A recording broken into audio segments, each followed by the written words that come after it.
podcast by two guys who know nothing about comedy nor game design. I'm Trevor Scott, and with me, as always, is Ben Slinger. Hello. We're live from Ben's office again. Yes, we're back here in person. For 2 episodes recorded on the same night. That's it. Buffering. Just going to play some clickety pitch. Clickety pitch. Yeah. Some ramped up clickety pitch. For those who might just be joining us for the first time, Click Pitch is a game where we each have a random word generator in front of us, and on the count of 3, 2, 1, click, we're each going to get an adjective and a noun. We're going to throw those together and mush them up, mortar and pestle style, until we have a nice little ground up game design mixture. Cool. So I'm going to get started with arrogant collective. Wanted blank. So we can put any word we want in there. Blankety blank style. It's a wild card, baby. Yeah, we haven't had we need a wild card every now and again. A wild card word. Okay, we can use it as a wild card. Arrogant collective. Yes. I mean, I like that. That's just an interesting way to describe a group of people who think they're right.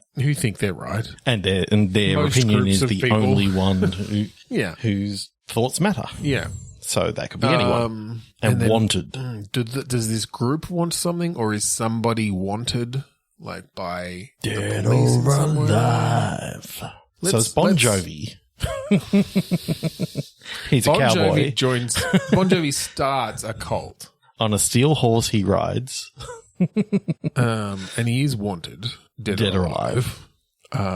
Maybe this is about hunting people. Like bounty hunting. Ooh, he's wanted by the arrogant collective is actually his fans. I don't think we're sticking with the Bon Jovi. No.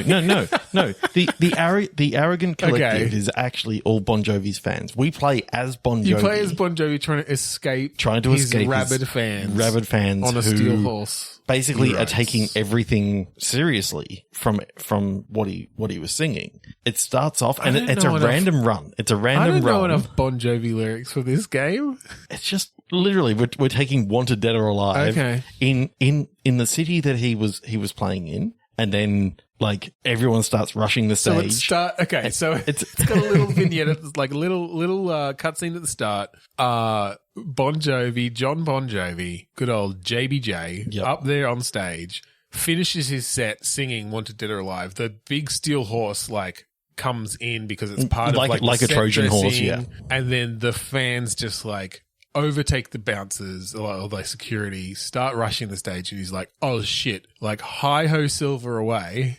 He jumps on the steel horse. Hi-ho steel and he starts riding away. And then it's an endless runner. It's an endless runner. Okay. If they catch him, try not to get shot through the heart. You can't get shot through the heart. Something about slippery when wet because it was off that album. Yeah. Well, I mean, you just have slippery section. You just have wet sections that you can't. It just says slippery when wet. And it's not actually slippery because we didn't program that into the game. No, we didn't have time. It's a game jam. This was a quick turnaround for Bon Jovi's new album. Timed release. Yeah, slippery when wet. Slipperier when wetter. Slipperier when wetter. Exactly. It's just literally a re-release of Slippery When Wet, and then he recorded one new track. But it's just like ASMR mouth sounds in the background of the whole thing. That's why it's wetter.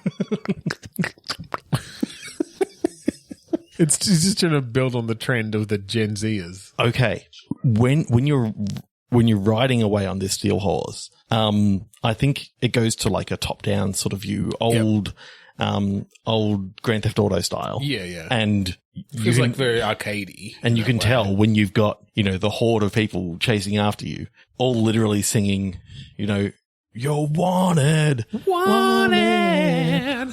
Yeah, and the crazier thing is, it's like getting louder as you're going away, and if you don't quite get away fast enough, it's getting louder and louder. So that's how you figure out how close they are, sort of thing. Yeah. And as it swells to a crescendo, there, you see them coming up the bottom of the screen, just clamoring over each other, just to touch the hem of your pants. I feel like he'd be wearing shorts or something. I think Jon Bon Jovi wears clothing. Yes. On stage?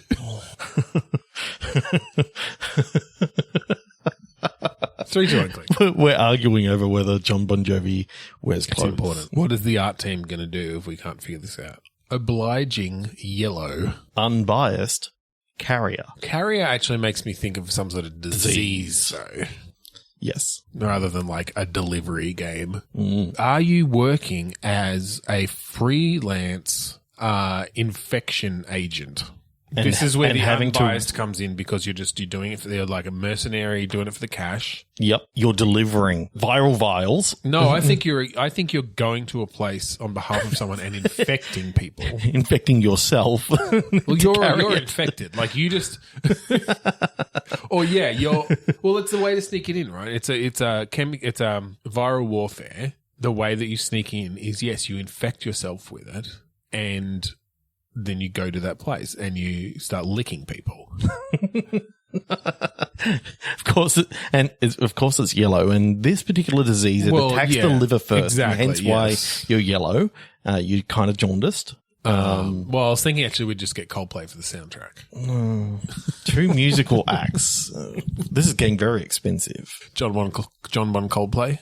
Jon Bon Coldplay. Just merge them together. That may be the name of this episode. So you'll have the different symptoms and maybe you have to counter them in some way just to get through security at the airport. Counter them with makeup and little spritz of water. Or you have to like ice yourself down if it's a disease that gives you a fever, or take speed if it's a disease that gives you narcolepsy. Viral triggered narcolepsy, that's the thing, right? It must be because you just brought it up, and everything that we say here is 100% true. We can't lie. We were cursed by Cantus laws. Yeah, last Christmas. Last Christmas, cursed me in the face. It was an unforgivable curse from what I remember. I'm going to click again because... Oh my God, when you and I get together and I've had 2 beers...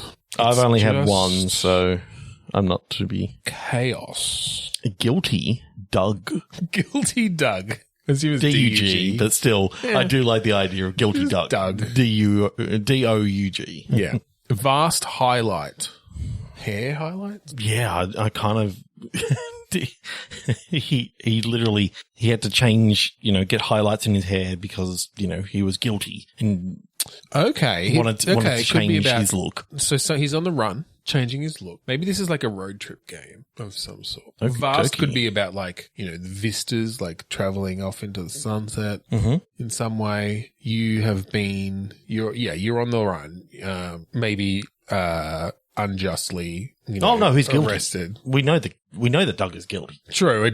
We did get the word guilty. Okay, he's guilty. What did he do that we can still make him? Or is he is he sort of a bit of a villainous protagonist? Or is he not the protagonist? Are we chasing him?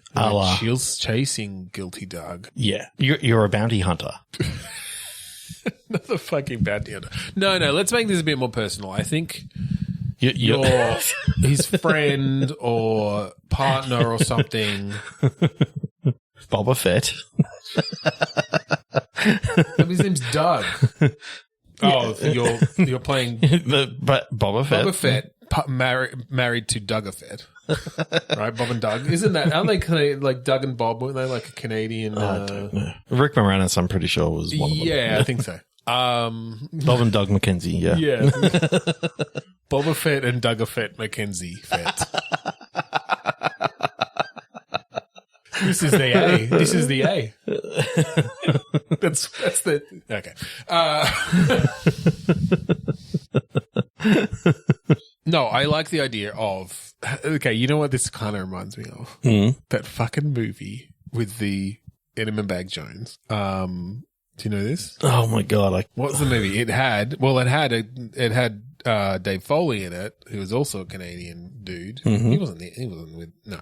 Where he was essentially, he thought he was being chased by the cops. Okay. And he was just like causing havoc everywhere and like, he's just an idiot. Maybe that's what Doug is like. Maybe Doug, he is guilty. He feels guilty because he thinks he did this thing. And he killed someone or something. He thinks he's on the run. Then he thinks he's on the run. No one's chasing him. Except you, but you're just his mate going like, it's like trying to track him down because he's just fucking like ruining his life by running away from everything because he thinks he's in a dire situation. He's literally going around stealing cars, wrecking shit. Yeah, he's like, well, I've got nothing to lose now. They're going to put me away for murder if they catch me.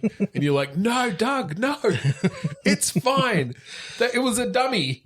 They were filming a movie or whatever. Yeah. The Wrong Guy is the movie, yes. Okay, cool.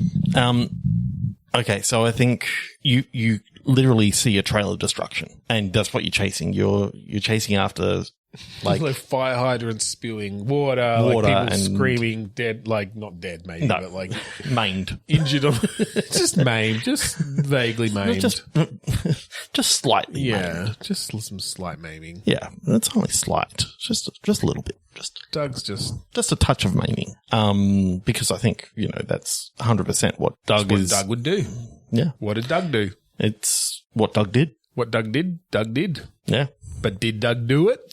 Not the original murder. Bob knows that he didn't do it. Of course it's Bob chasing him, yeah. Well, Bob broke bread with... Oh, this isn't a game. What are we doing? This is us being kind of... It's fun. We're having fun. Hopefully you're having fun. I'm having fun. Riding hatred. Wound electron. Is electron the name of a horse that you ride? Or do you actually want to go into physics of some sort? Is there some sort of wound that can be caused by an electron weapon? It's called a taser. Mm. That's caused by the flow of electrons. Mm. Hatred and riding. Is this some sort of... I mean, the other way that we could take wound is wound, because they're spelt the same way. True. So who knows what the random word generator meant? In fact, because it's an adjective, it's wound. So if you wind copper around a magnet, you increase the magnetic field and increase flow the electrons and flow or whatever, however that works. Yes. Yep. Okay. So it's a weapon. Okay. That it's been used by the fascists in hatred. Yes.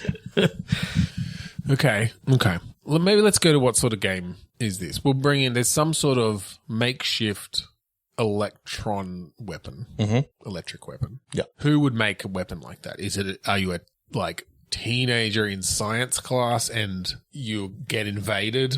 Is this about makeshift weapons that you use? You make it in the science class. Guys in black suits come in, and all of a sudden, the next week, the president announces that the new, the military have just got this new weapon that. Oh, they took it from your science class? Yeah. Okay. And so you've got your prototype one that you've still got, and you're like, fuck this. They're not going to use my weapon to enslave this country. So basically, you've got this way to disable the weapon. Mm. So it was actually meant as a thing to generate an electric field and like power cities or something. And power cities, but they've turned into a weapon. Okay, here we go. All right, yeah. This. So you're some teenage genius. Yeah. You've effectively invented a new power source that accidentally weaponized, became a weapon because it wasn't fully right. Something happened at your science fair. I think it's young Craig.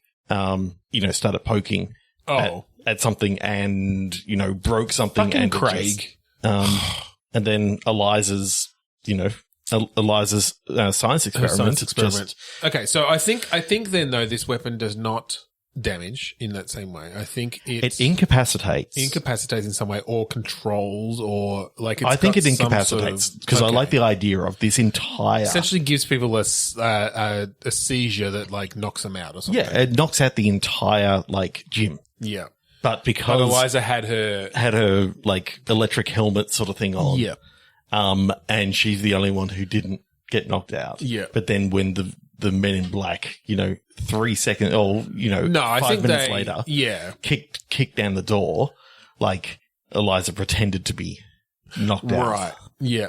Yeah. Okay. And then it's and then that's the intro basically. Yeah. And then it's 3 months later, and the president, who's been a shifty bastard the whole time, announces that you like, this is now a dictatorship. Basically, democracy is over. If you don't do what I say, he's seen so much corruption on the other side of the floor that he's decided he's going to take it into. Yeah. This is just taking it that one step further, and projecting as usual, fucking conservatives. Anyway, if you don't like it, then you'll be taken to an internment camp to get re-educated. Yeah, and essentially, he's armed all his cronies with these weapons. It's got like mass versions of the weapons that are like area of effect around his, city, whatever, fucking parliament and stuff. So of course, what it was supposed to originally be is this amazing technology that was supposed to be able to wirelessly power, like the city grid. Yes, yeah, and it was this sort of thing that it was just generated from. Like it essentially ionized. Takes ambient and it like electricity from the air and like focuses it and transmits it in some way. Yeah, whatever. We can technobabble our way through that. And the fact that it sort of it draws a small amount of power, and then just through flinging it through this magnet system a few times, it like accelerates and it's like a mini particle accelerator, I'm thinking, but it takes no power to actually run. Eventually it's doing like cold fission or something. Like it takes those elements from the air, starts jamming them together in magnetic fields and manages to create. Yeah. So then the gameplay I think is you're playing Eliza. Yes. Is this like an FPS or something? I feel like it's maybe it's almost a bit wacky though, because I feel like we could go super serious with it, but I think your weapons then are going to be more. I think some of it has to be super serious to make like the wackiness work just a little bit better. Like if all the actors keep it super serious, they're all playing it straight. But there are funny things and wacky things that sort of happen. Yeah, you can kind of get away with it. Like, well, man, maybe she's got a bit of a like comedy. What do you call it? Comedic sidekick, comedy relief kind of sidekick who's with her or something. Okay, yeah, I like that. I think I know I'm getting the name Pearl. Sure. Because I like the idea of this, two teenage girls that are literally going to maybe she's like save this country. Bit of a vapid, if we want to play into the tropes, a bit of a Cordelia Chase sort of, but super smart as well. Like, I think super quick. Yeah, I think she's smarter than she gives herself credit for, and she hasn't applied herself because she's so focused on popularity or whatever. Like, I don't want to make her dumb, because that's a bit too. Or she's almost a Buffy, tropey. As in, she kicks ass. She kicks ass. She's got those quips. Yeah, but she's not the protagonist. The protagonist is almost like the Willow sort of character. Yeah, a little bit, yeah. And she's Eliza's putting together new weapons as you find new stuff in the environment. It's like, oh shit, I unlocked a fucking gas grenade thing that I built out of whatever, a can of fly spray and it's MacGyvering these things together essentially. Yeah, I just love the idea that it's all passive. Like pacifist sort of stuff. Absolutely. No, I don't think we're doing too much damage. Although I do kind of like the idea that Pearl is then like coming in and just like kicking people's butts. And like you're essentially just the idea of Eliza going, no, don't hurt them. Like they know not what they do. Yeah. Like, yeah. And then you end up, and at the end, she does let Pearl go, and Pearl just beats the shit out of the president. Oh yeah, yeah. It shuts it all down. Yep. There's something about like she's now made like a slicker version of the headset. It's I don't know why, but I've just got this idea of she's got like these earmuff sort of things on that look very similar to like Leia hair, and it's just as it's got those big sort of things on the side. Yeah. Then she realizes, oh no, I can just make them into these small earbuds, and it's like, okay, we're fine. Like, right. Because I think this electric stuff like interacts with the brain chemistry and just short circuits the brain for a short. Yeah. It essentially just like, again, it sort of gives them a seizure, which is like uncontrolled electric activity or something across the brain, and it just like shuts off their consciousness. And it basically allows allows the team to get in very quickly, arrest every single one of these people and herd them into a van before they've even woken up, sort of thing. And yeah. I think the fascists are being fashy and just like putting people away, and you're rescuing them, and you obviously then run into like you'll start running into teams of enemies who have the same protective gear, so you can't like just use that weapon against them. Yeah.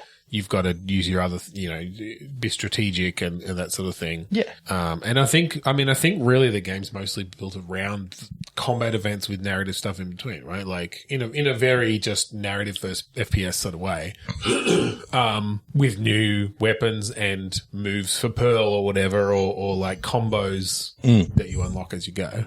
I'm just imagining a co-op game now where one person's playing Pearl, one person's playing Eliza. Eliza's doing all the pacifist stuff. You got Pearl, who's doing all the ass-kicky stuff. Co-op could be cool. I'm picturing as well that Pearl's view is third person and Eliza's is first person. Yeah. That could be cool. Because there's something about martial arts in third person. Because it's a bit more martial art-y and like acrobatic and stuff. Maybe she can like parkour or fucking jump on people from above. And yeah. So what you really want is some fun little mini game things that Eliza has to do to put these weapons together, that she's got these amazing sort of weapons at the end of it that I think you build up and upgrade them over time. But yeah, you could come up with some cool mechanics of like, oh, Pearl has to, distract them or like, keep them or protect Eliza as she's like building up a charge in her new thing or whatever. And as long as you keep them off far enough, and it's like, okay, get the fuck out of the way. It's just like big blast and they just all fucking fall unconscious. Yeah. It's like, yep, got him.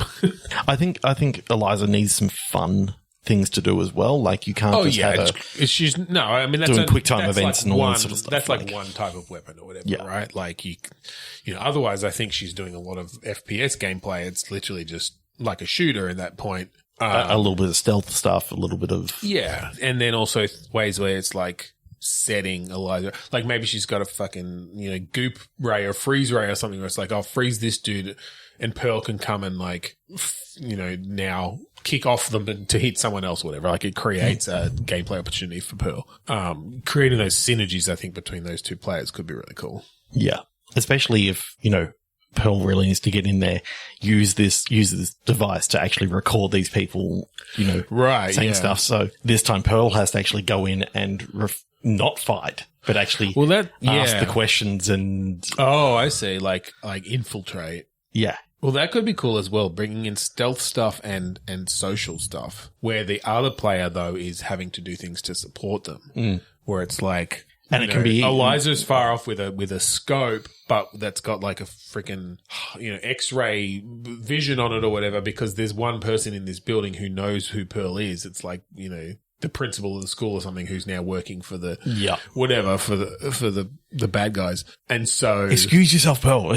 Excuse yourself. Yeah, you're having to like watch while they're in there and making dialogue choices and listening through the earpiece basically. And all you can see is like this bad hairpiece just walking down the stairs. That's all you can detect on them. That's pretty good. It's like you're seeing all skeletons and all this sort of stuff, and you just see this. It's skeleton highlighted with a hairpiece, bad hairpiece, and it's just that's really funny. It's like, oh my god, Mr. Jenkins is coming down. Like, turn away, like hide it, cover your face, like start crying. Yeah. Pretend that you're fascist a little bit more. Curb stomp someone. Let's go on one more. And one more. We'll call and then it I think for to this episode. Let's see what we got. I feel like it's too similar to the other ones. Tough grasp.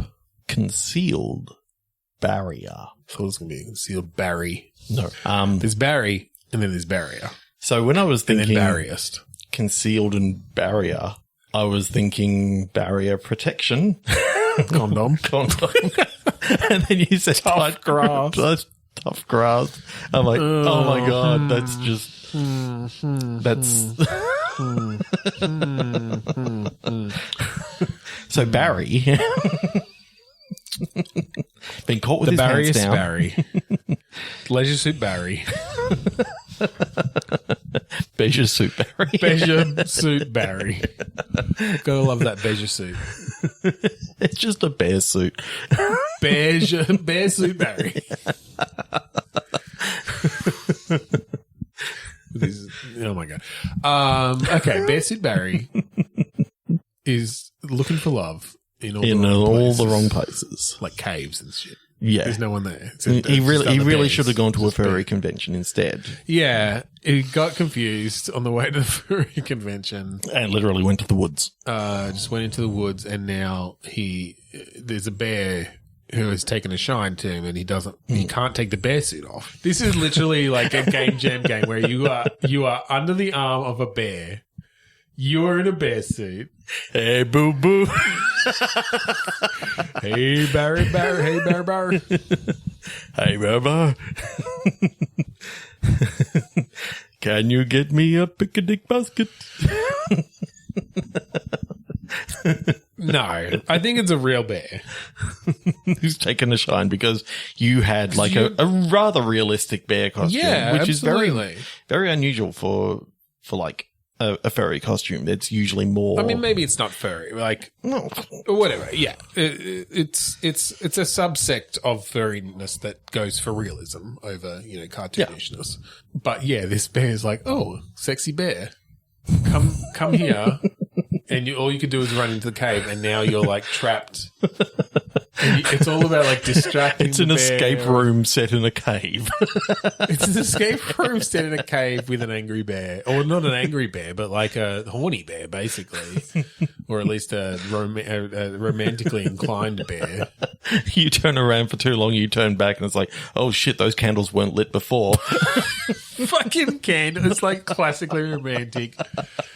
Let's get it on. Fucking Barry White playing on the Bluetooth speaker. It's a Bluetooth speaker. Where the fuck did that come from? A bear tooth speaker.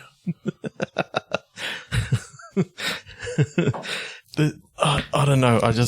I love that visual. This is really nuts. It is really nuts. It's a fever dream. Like basically, this is like Barry. Literally, he walked into the woods. He had some berries, and he's literally like fucking convulsing on the ground. Right, it's all in his head. It's all in his head. Barry ate some berries, and his brain went berry. Went balked. Now he's bald. He balked his brain. He balked his brain with some berries. Poor Barry. Poor Barry. Okay, what else? I think this is a rather short experience. Yes. You escaping from this room. Sorry, I just had a picture. I'm picturing a like 2D style, almost a bit of like a Sierra.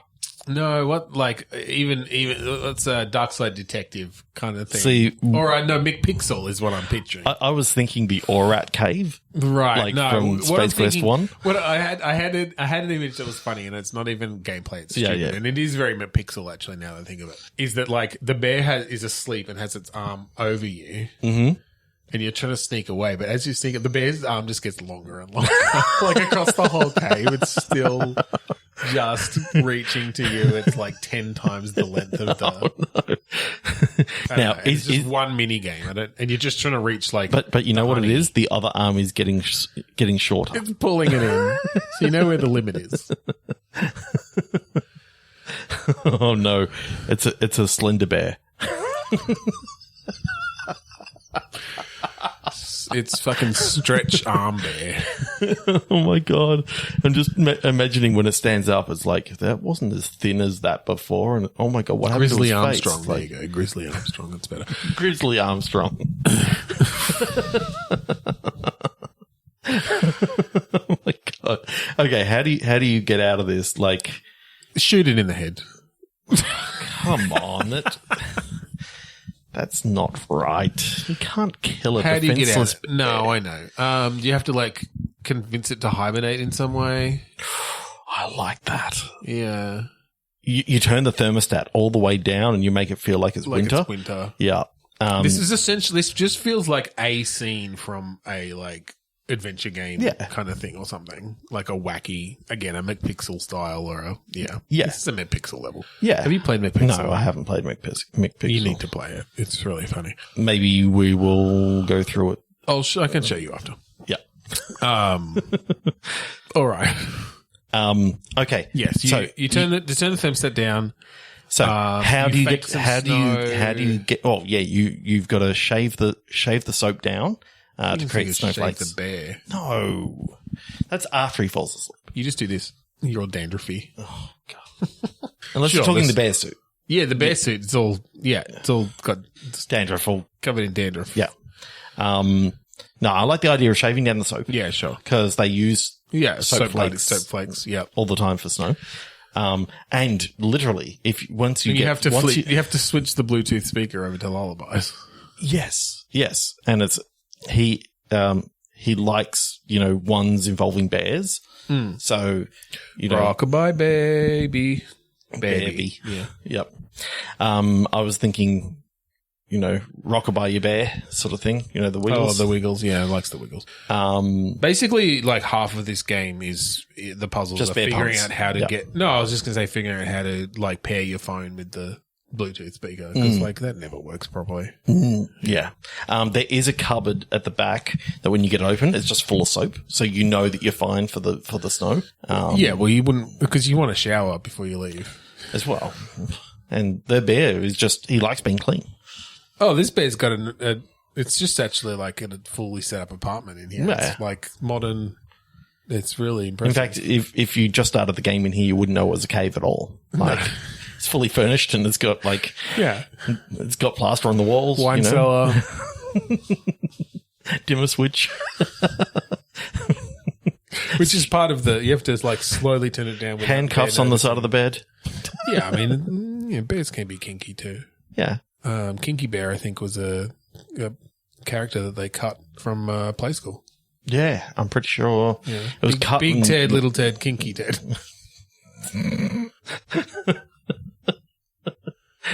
Twinkie Ted. Twinkie Ted. Can bears be twinks? I feel like those are different. Isn't that an otter? I don't know.